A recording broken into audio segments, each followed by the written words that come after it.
Halo sobat, jumpa lagi.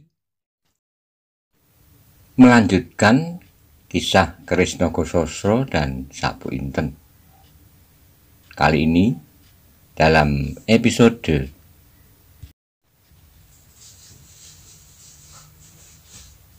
Malam Bergejolak di Kaputren. Selamat menikmati. Salam budaya.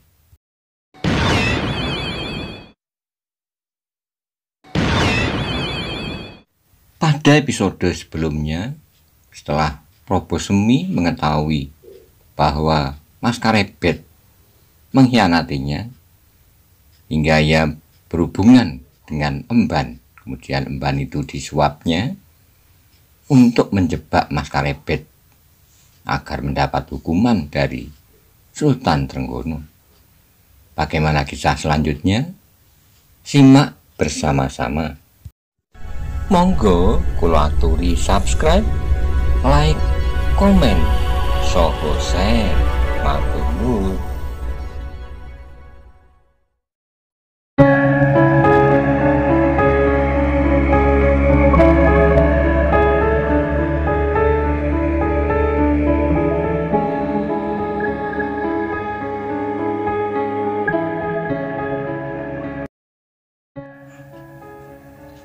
Dan emban itu pun berdesir.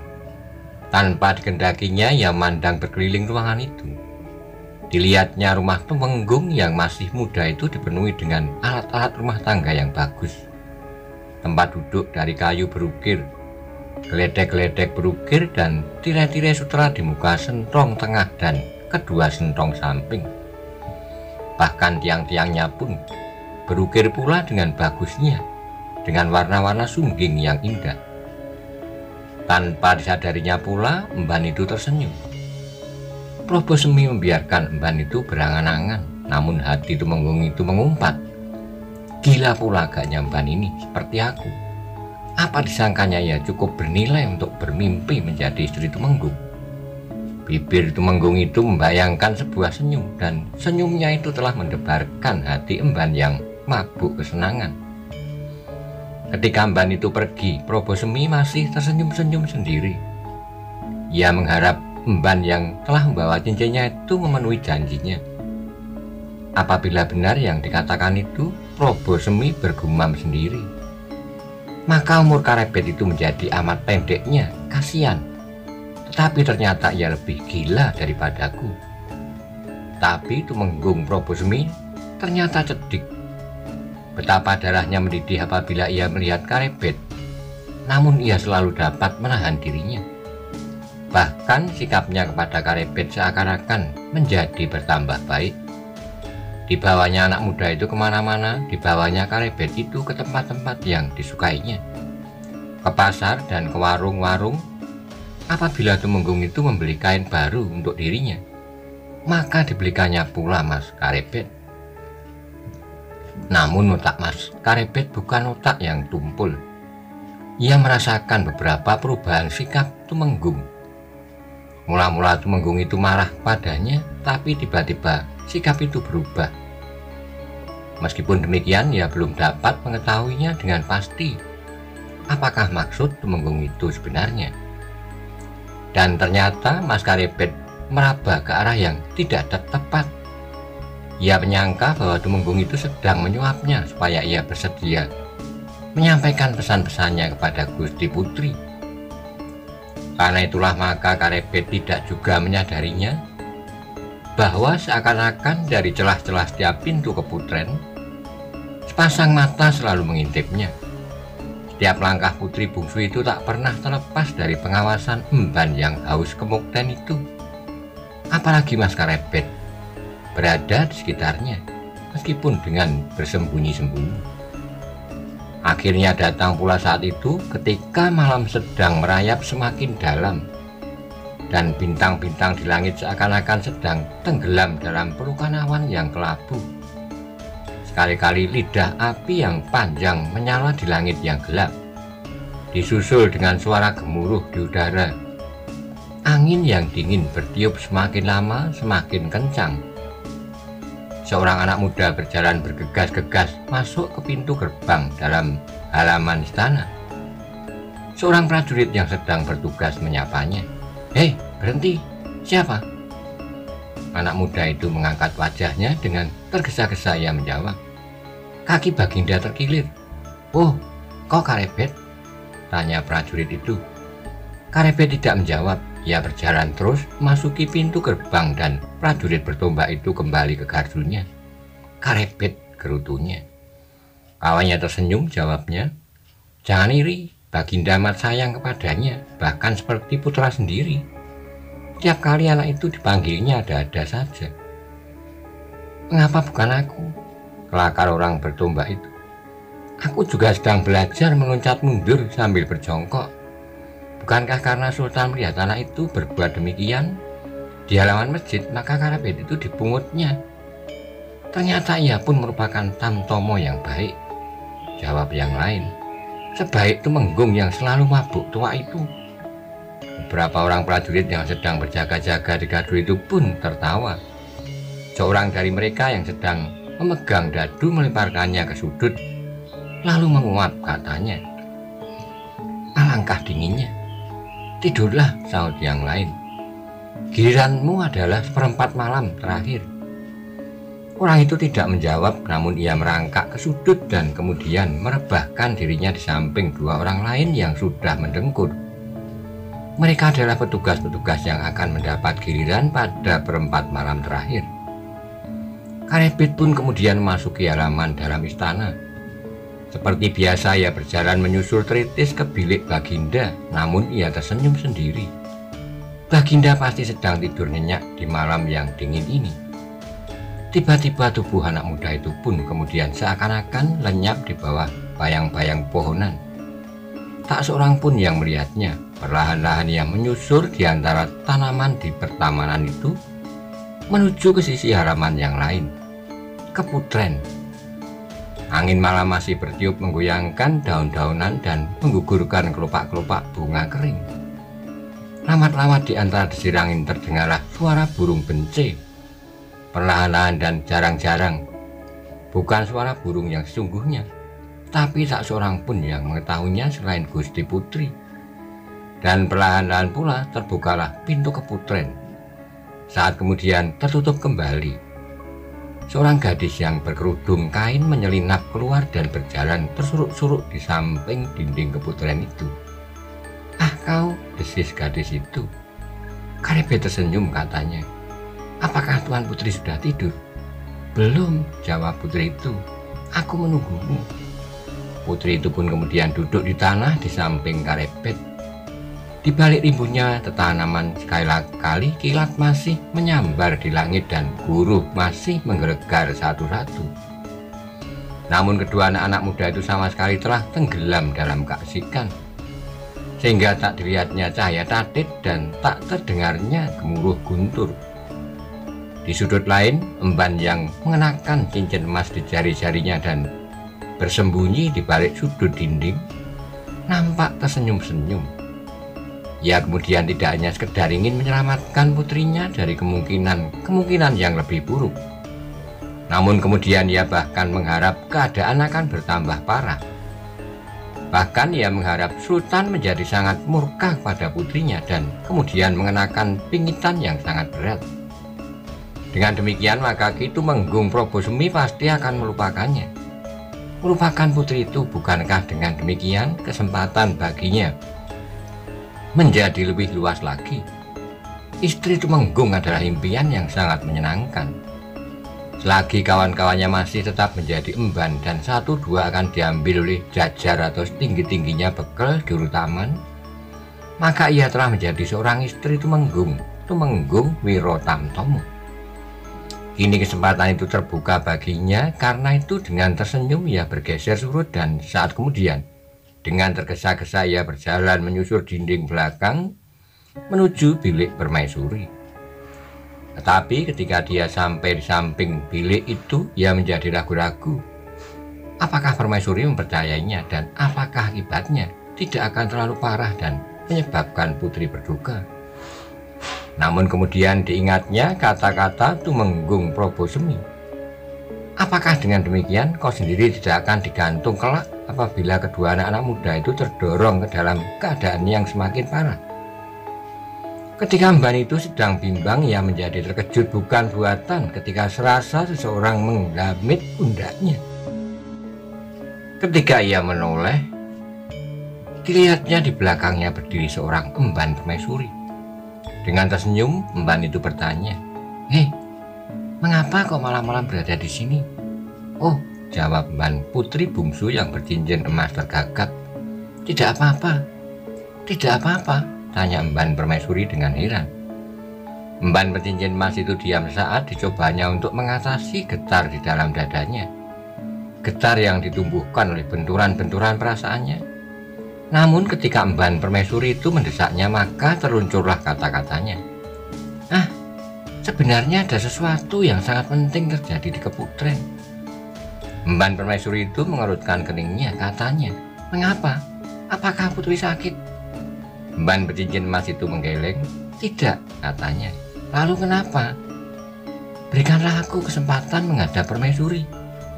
Emban permaisuri itu berpikir sejenak, kemudian katanya, "Apakah persoalan itu sedemikian pentingnya sehingga harus kau sampaikan hari ini?" "Ya, sedemikian pentingnya. Tidak dapat ditunda sampai esok pagi-pagi." Emban bercincin emas itu menggeleng. "Tidak," jawabnya.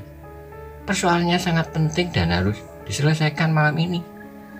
Emban permaisuri itu mengerutkan keningnya, perlahan-lahan ia berjalan ke pintu bilik permaisuri. Sedang emban bercincin emas itu mengikutinya. "Belum lama permaisuri tidur," kata emban itu.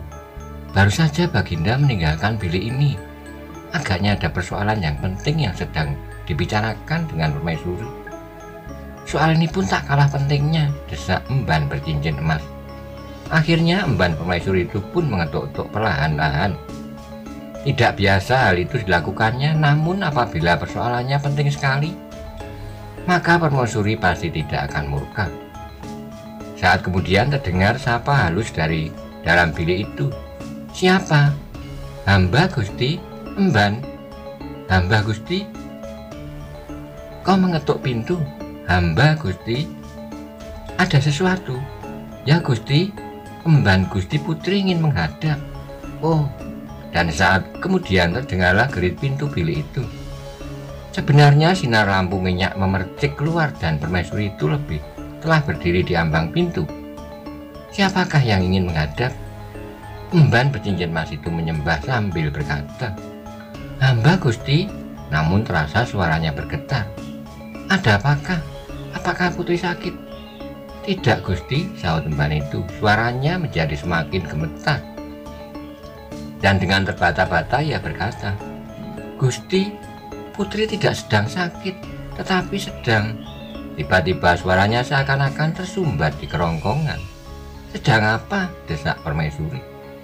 Keringat dingin mengalir di seluruh wajah kulit emban yang bercincin emas itu.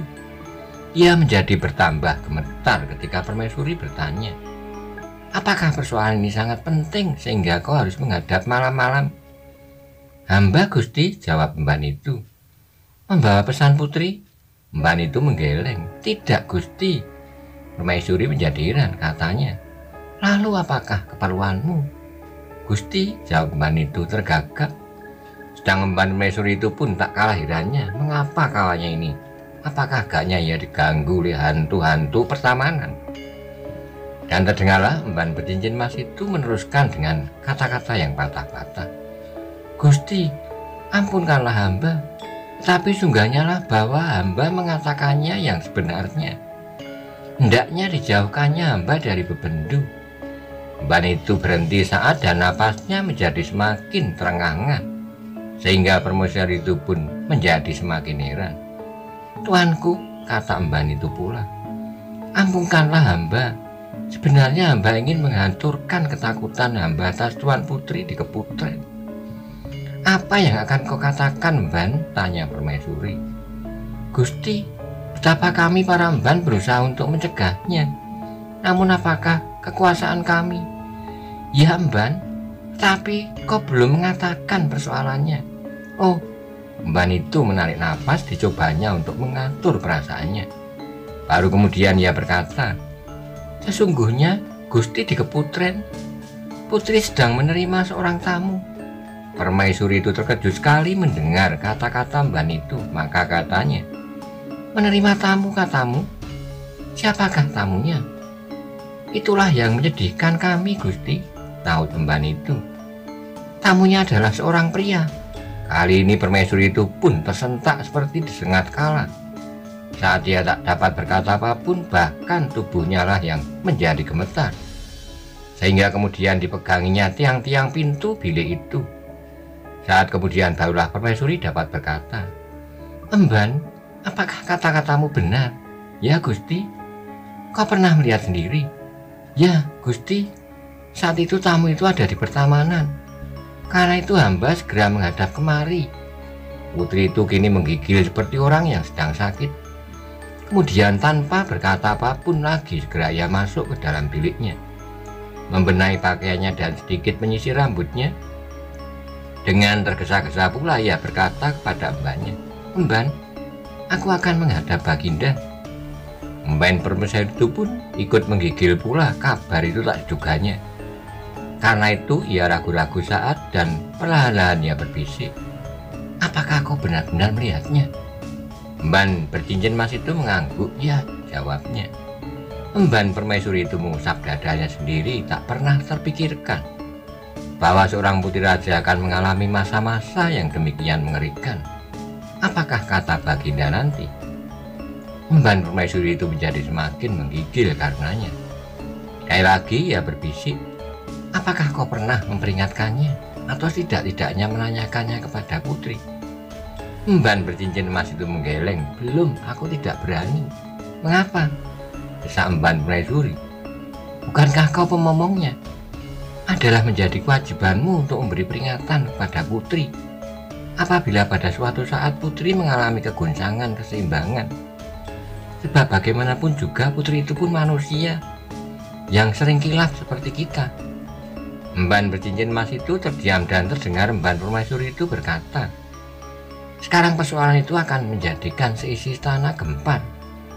Mudah-mudahan tak banyak orang yang mengetahuinya. Mban putri itu masih berdiam diri, bahkan kemudian kepalanya ditundukkannya. Saat kemudian permaisuri telah selesai, dengan tergesa-gesa ia berjalan keluar, menutup pintu dan kemudian berkata, kalian berdua ikut aku.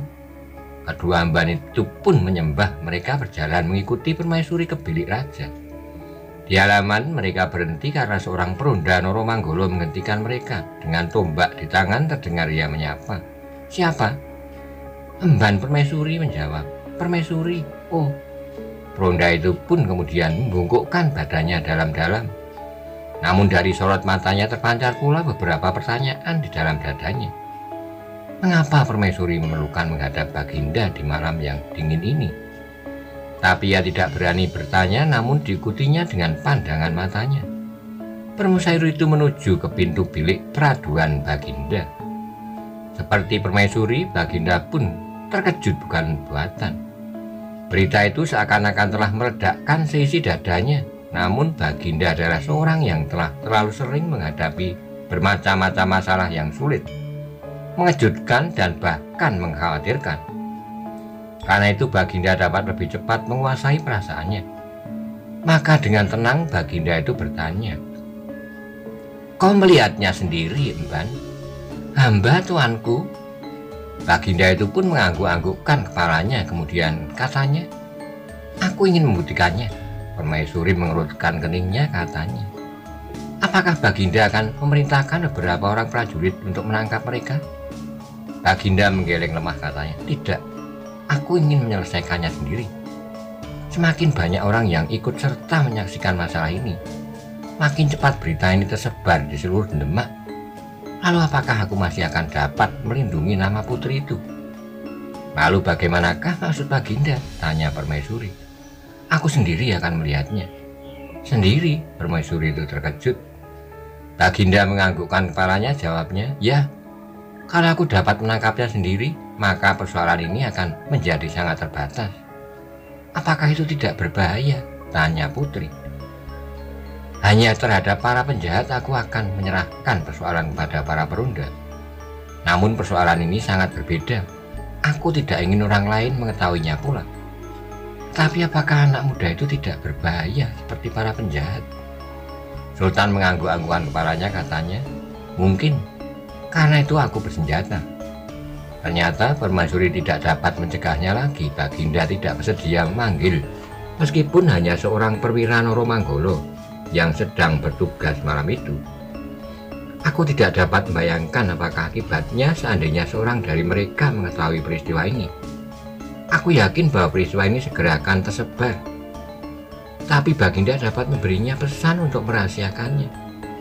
Makin banyak orang yang mengetahuinya, maka rahasia itu sudah bukan rahasia lagi. Dua orang emban ini sudah cukup banyak dan mereka harus menyimpan rahasia ini sekuat-kuatnya.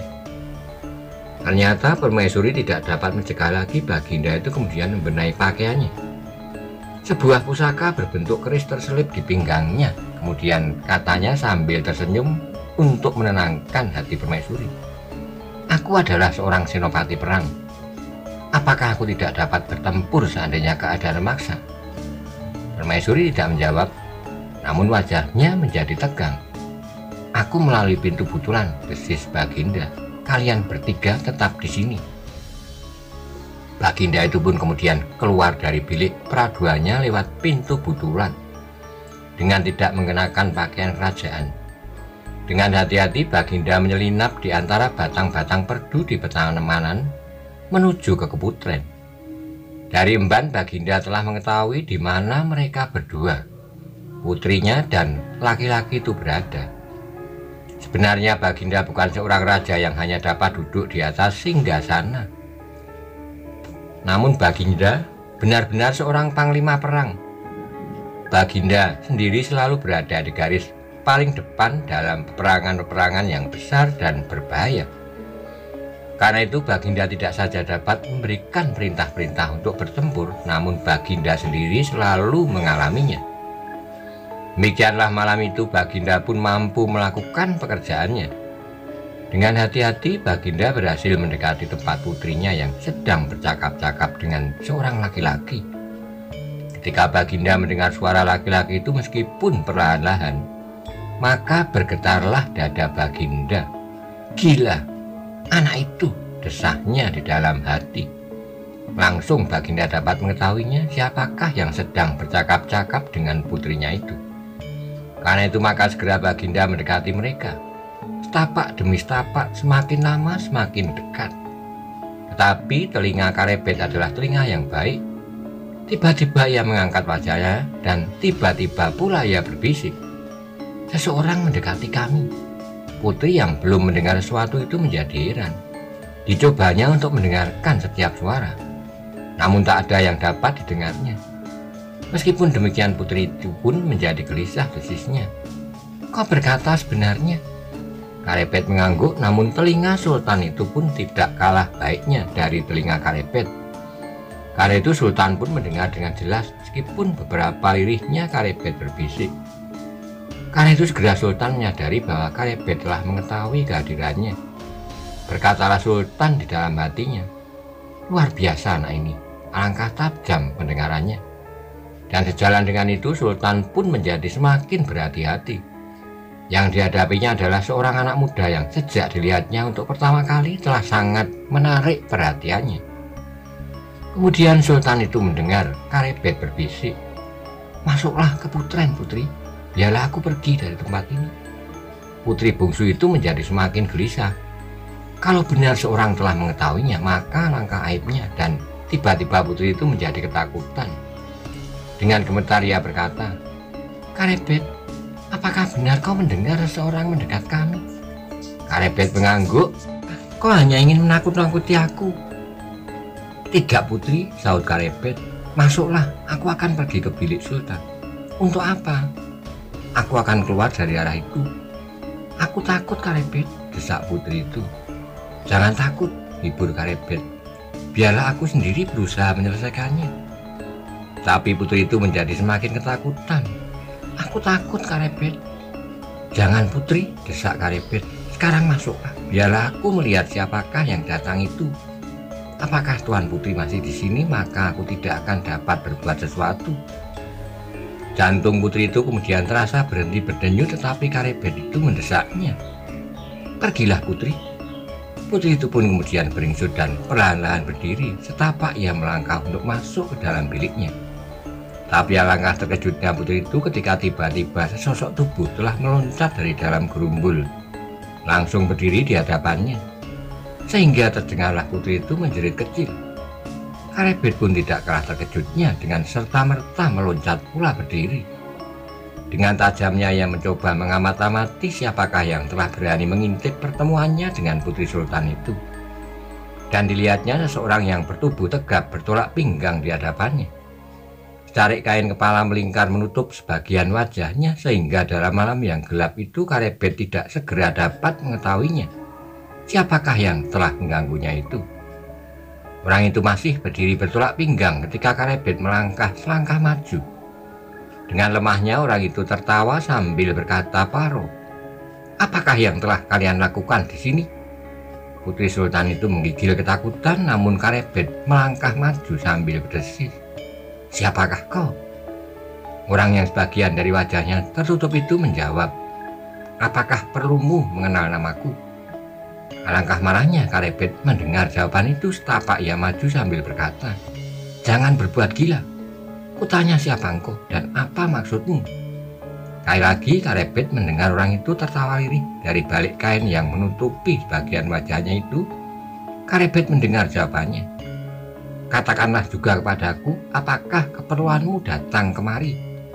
Karebet benar-benar menjadi marah. Ia harus menangkap orang itu. Apa yang akan dilakukan kemudian Karebet sama sekali tidak tahu.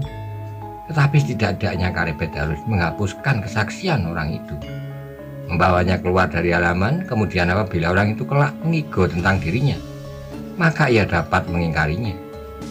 Tetapi di halaman itu apabila ada orang lain lagi yang mengetahuinya atau melihat perselisihan itu, maka sudah tentu ia tidak akan dapat mengingkari lagi. Karena itu Karebet pun menggeram, "Jangan membuat persoalan di sini. Ikuti aku supaya kau selamat." "Aneh," desis orang itu. "Kalau aku selamat dengan menuruti perintahmu, alangkah senangnya. Malam ini tidur saja aku di rumah. Aku datang kemari karena kau ada di sini. Sekarang katakan padaku, apa yang kau lakukan di sini?" Darah Karebet telah benar-benar mendidih. Selangkah lagi ia maju. Dengan geram ia berkata, "Ikuti aku." Namun jawab orang itu mengejutkan pula, "Tundukkan kepalamu dan berjongkok di hadapanku.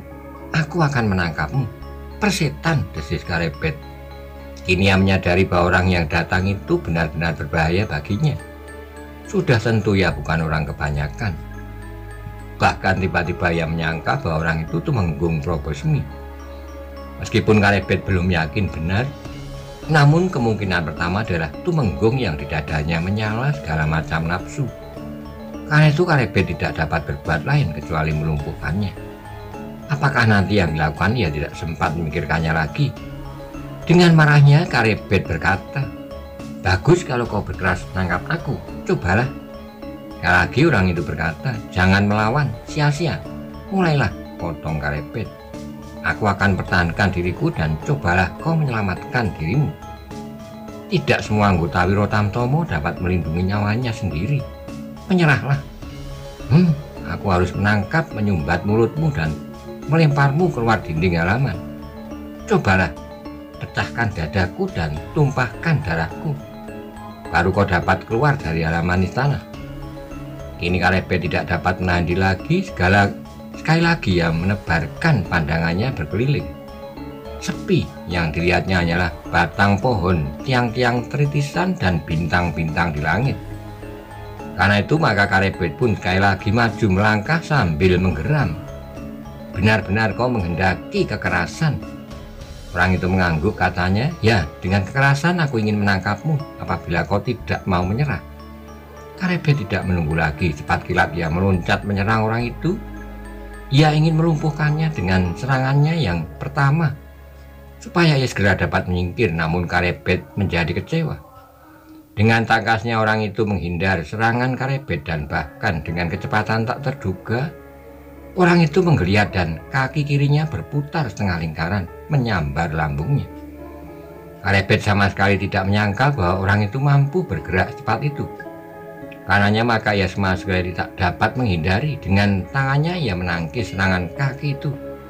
Namun alangkah terkejutnya ketika sebuah benturan terjadi, maka Karebet terdorong beberapa langkah surut. Dan orang itu masih saja tegak di tempatnya. Bahkan saat kemudian meluncurlah serangannya susul menyusul seperti derombak di lautan menyentuh pantai. Karebet yang juga bernama Joko Tingkir itu terkejut bukan kepalang. Ternyata orang yang datang kepadanya itu memiliki ilmu yang tinggi. Dengan demikian maka dugaannya bahwa orang itu adalah Tumenggung Probosemi lenyap. Ia pernah melihat Tumenggung bertempur, ia pernah menilai ilmu Tumenggungnya, dan sudah pasti Tumenggungnya itu tidak akan mampu berbuat demikian. Karena itu Karebet terpaksa meloncat surut beberapa kali. Dengan cemas ia melihat serangan-serangan mengalir melanda dirinya. Sehingga karena ingin cepatnya mengakhiri pertempuran, maka segera ia mengeterapkan ilmu tersembunyi di dalam dirinya. Ilmu yang jarang dimiliki oleh siapapun, apalagi oleh Tumenggung Probosemi, Aji Lembu Sekilan. Ketika serangan berikutnya beruntun mengejarnya, maka Karebet sengaja tidak menghindarinya. Ia ingin menundukkan lawannya segera setelah lawannya mengetahui bahwa ia memiliki ilmu yang dahsyat itu. Demikianlah maka berturut-turut beberapa serangan lawannya mengenai dirinya. Namun Karebet itu seakan-akan telah menjadi kebal, sehingga serangan-serangan lawannya itu tak berdaya melumpuhkannya. Orang yang bertutup kain di wajahnya itu melontar mundur. Dengan heran ia mandang wajah Karebet dengan tajamnya. Terdengar ia berdesis, "Lembu Sekilan." Karebet tersenyum dengan bangga. Ia berkata kepada putri bungsu yang menggigil ketakutan, "Masuklah putri, orang ini tidak akan mengganggumu. Biarlah urusan kami selesaikan tanpa sepengetahuan putri." Putri itu pun tidak segera beranjak dari tempatnya. Terasa seluruh tubuhnya bergetar, dan karena itu maka seakan-akan kakinya tak sanggup lagi untuk melangkah. Sehingga kemudian terdengar Karebet itu mengulangi, "Masuklah Tuan Putri." Putri itu pun seolah menjadi sadar dari kecemasannya yang telah memuncak. Dilihatnya lawan Karebet itu masih berdiri di tempatnya, sehingga karena itu ia menjadi ragu-ragu untuk bergerak. Ketika orang yang berkerudung itu mandang wajah Putri Sultan Karebet, membentaknya, "Jangan menakut-nakuti, kaulah yang harus berjongkok dan menyerah." Tapi Karebet terkejut ketika kemudian orang itu pun tertawa. Katanya, "Mengapa kau tiba-tiba menganggap aku sebagai tawananmu? Apakah karena Lembu Sekilan itu?" "Aku bukan anak-anak yang takut melihat hantu," jawabnya. "Karena itu jangan menakut-nakuti aku dengan ilmu yang dapat dicari tepi-tepi parit." Bukan main marahnya Mas Karebet. Ilmu Lembu Sekilan adalah ilmu yang jarang-jarang dimiliki oleh siapapun. Bahkan orang-orang dari Karang Tumoritis pernah mengagumi ilmu itu pada saat dia berkelahi melawan Sorayuda, Demang Gunung Kidul. Tapi tiba-tiba orang yang tak dikenalnya itu kini menghinanya. Karena itu maka kini Mas Karebet itu telah kehilangan segenap pengekangan yang memuncak. Maka disergapnya orang yang telah menghinanya. Kini sekali lagi pertempuran seseorang lawan seorang itu berkobar semakin sengit. Dengan Lembu Sekilan, Mas Karebet memiliki kesempatan yang lebih luas dari lawannya. Hampir setiap serangan lawannya tak dapat menyentuh tubuhnya karena lembaran ilmu Lembu Sekilan itu. Namun lawannya pun lincah bukan buatan, betapapun Karebet mengerahkan segenap kemampuannya. Namun orang itu pun sangat sukar untuk dikenainya. Semakin lama Karebet pun menjadi semakin marah, namun kecemasannya pun semakin tebal melingkar-lingkar di hatinya. Seandainya pada saat itu peronda dari Noro Manggolo melihat mereka, maka ia tidak akan dapat menghindarkan diri dari malapetaka. Karena itu selagi sempat ia berkata sambil bertempur, "Tuan Putri, masuklah, tinggalkan tempat ini." Namun suaranya itu disaut oleh lawannya, "Tuan Putri, apakah Tuan Putri tidak ingin melihat tamu Tuan Putri ini sampai pada saat terakhir? Mungkin ia masih akan memberikan beberapa pesan sebelum ia mengakhiri hidupnya." "Jangan mengigo," potong Karebet dengan marahnya, dan darahnya serasa menindih.